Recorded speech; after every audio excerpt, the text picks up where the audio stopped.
back to another video. Today we are going to be doing a Books A Million trip.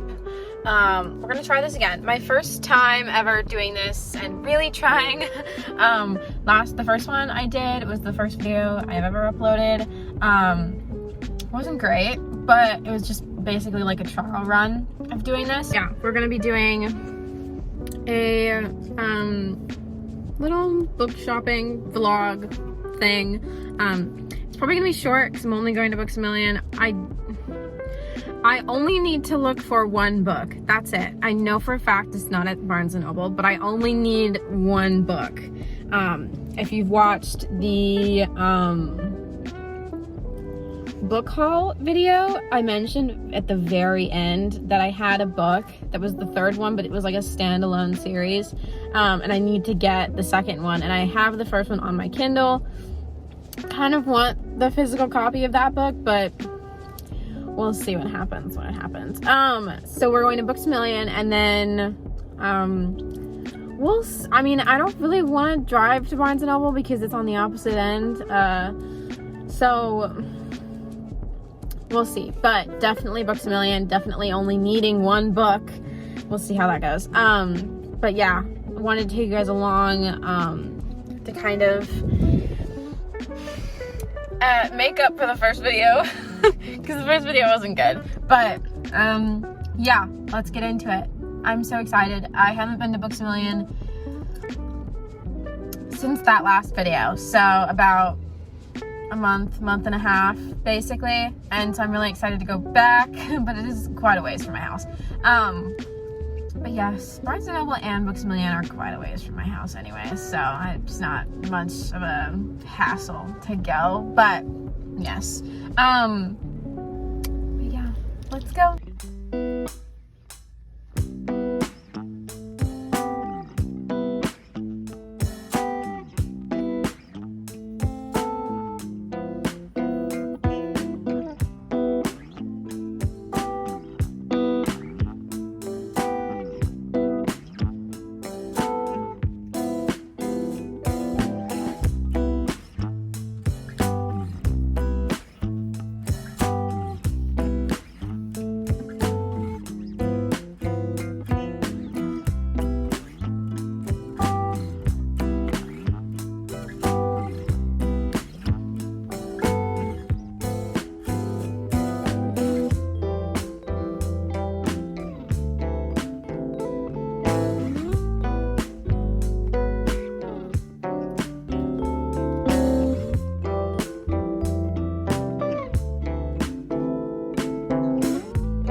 got the books. I'm not gonna lie, I had a really hard time finding books in the store. Like, nothing was sticking out to me. Like, I don't know why. Like, usually I'm pretty...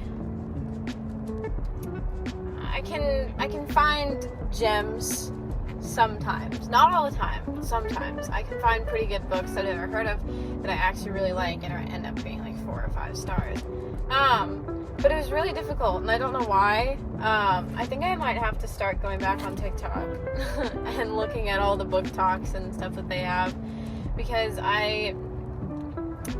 it's getting hard looking for books, especially when you're like, well, I don't know, because Goodreads says it's a 3.6, but like I might not rate it that low, so like, I don't know. But we got 4 books, so I think I'm going to do the haul in the car. I'm pretty comfortable with where I am. But yes, so the first book we got was Angelica Frankenstein Makes Her Match. And this is by Sally Thorne, also known as the author of The Hating Game. They had this on like the table by the front door, like, you know, sometimes they have the ones where it's like coming soon to screens or whatever. They usually have a table in front of it that's all young adult and everything. And I didn't know she was coming out with another book. It's Frankenstein. I don't know if I've mentioned this yet in any of the videos, but I really love retellings of anything, fairy tales, folk tales, Disney adaptation, you know, stuff like that. So when I saw that this one was a Frankenstein retelling, I was like, I have to have it. So, but I'll read you the synopsis on the back. For generations, every Frankenstein has found his or her true love and equal, unlocking lifetimes of blissful wedded adventure. But clever, pretty, and slightly odd, Angelica Frankenstein has run out of suitors, and she fears she may become the exception to this family rule. As she assists her brother Victor in his groundbreaking experiment to bring a reassembled man back to life, she embarks on a side project that is all her own.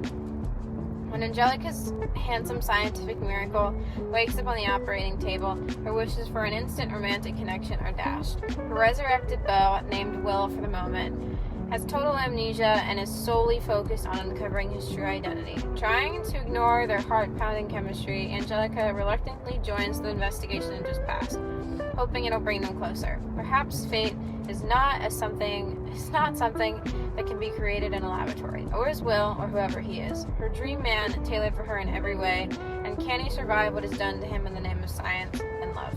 Filled with carriages, candlesticks, and corpses, Angelica Frankenstein Makes Her Match is a spooky season reimagining of the well-known classic by Mary Shelley that reminds us to never judge a man by his cadaver.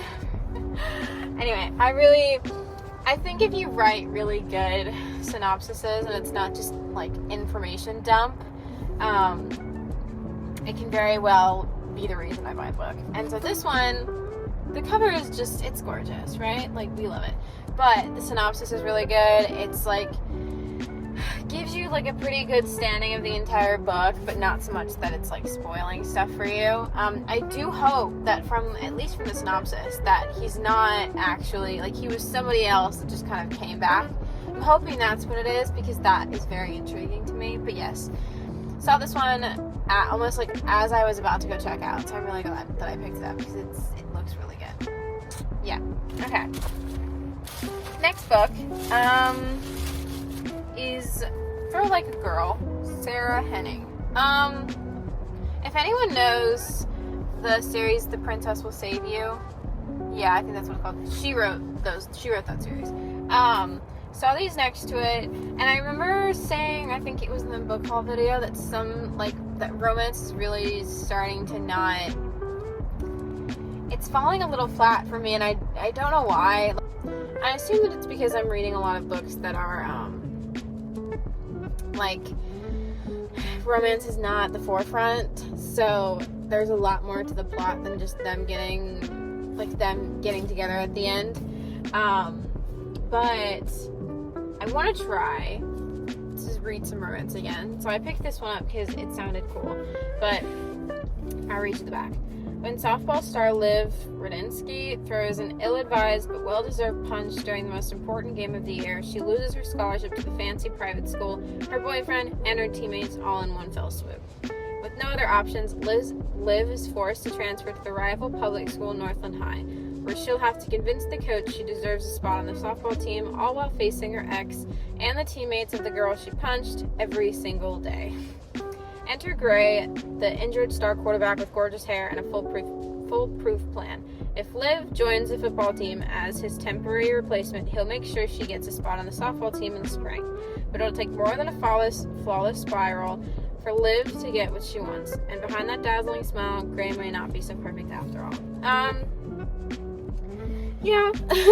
I saw it, like, and this is kind of the example. Like, I picked this one up and I was just like, yeah, like, it wasn't, there wasn't any sparks. It wasn't like I picked it up and I immediately wanted to buy it. But having said that, I do like romance books like this.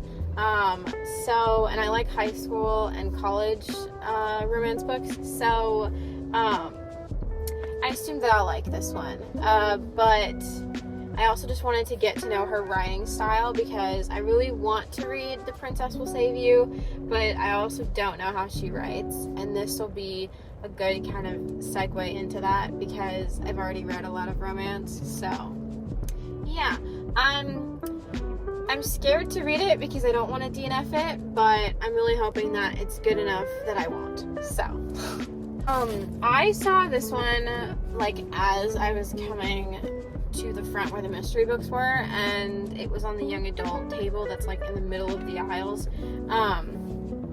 And I love private school, boarding school mysteries, so I thought this one was pretty high up there on that list. But this is The Ivies by Alexa, we're gonna say Dawn, I don't know, but yeah, I have seen this book a lot. Like, I see it a lot when I go in to Books A Million, and so I was like, have always kind of wanted to pick it up, but never really. Again, I wasn't into mysteries a couple months ago, so I didn't have any reason to pick this one up. But it's a pretty short read. Let me see. It has 309 pages. So it's very short. Well, it's short. It's not very short, but it's still pretty short. So I really wanted to read it. I really wanted to read more mysteries in boarding schools, because I really like the premise behind like boarding schools, like and having murders happen there. I think it's really a really intriguing kind of concept. So I've always found this one to be intriguing. I was like, oh my god, that sounds so good. But I'll read you the synopsis. They'd kill to get in. That's really got me. Olivia knows that the Ivies are ruthless. Not Ivy League universities, the Ivies. 5 senior girls at Claflin Academy who will stop at nothing to get into the college of their dreams. Olivia should know. She's one of them. In this elite clique, ambition reigns and sabotage is part of the game. But when one of the Ivies is found dead hours after getting into Harvard, Olivia begins to question how far her friends are willing to go. And with the murderer on the loose, will Olivia's own acceptance letter become her death sentence? Yeah. I was really excited about, because again, I've never read the synopsis, and when I did, I was like, why have I never picked this up before? It sounds so good. But then, I get really, not scared, but, and not even paranoid, but, I want to pick up a book and know that I'm going to read the entire thing. I'm not going to stop halfway in the middle because I don't like it and stuff like that. And so mysteries were always kind of the things that, what if I don't finish them? I assumed I wouldn't finish, any mysteries. So when I started to finally get into mysteries, I was like, that's the joy of not, not knowing what's going to happen, not knowing what's going to, what the twist is going to be at the end. That's the joy of reading a mystery book. So, why wouldn't you read it? But I think because I've gotten more into mysteries and I want to read more, that this concept is very intriguing to me. So when I saw it again, I was like, you know what, this is going to be the time that I pick it up. And I did, and it was great. So we'll see how it goes. I definitely want to read this one in October. I want to make sure that I get through all of the ones in my TBR that I have so that I can get to this one, because I really, really am excited to read this one. That, and I did not end up getting to A Good Girl's Guide to Murder, so I definitely want to read that one as well in October. So, yeah. Next is, okay, so this might garner some attention. I want to preface this, I have not read the first book. I understand what happens in the first book, but I have not gone and physically read it. But I have been wanting to do it because I kind of don't want to watch the show. So, this is Bridgerton. This is, yes, for everyone who is aware, this is the second book.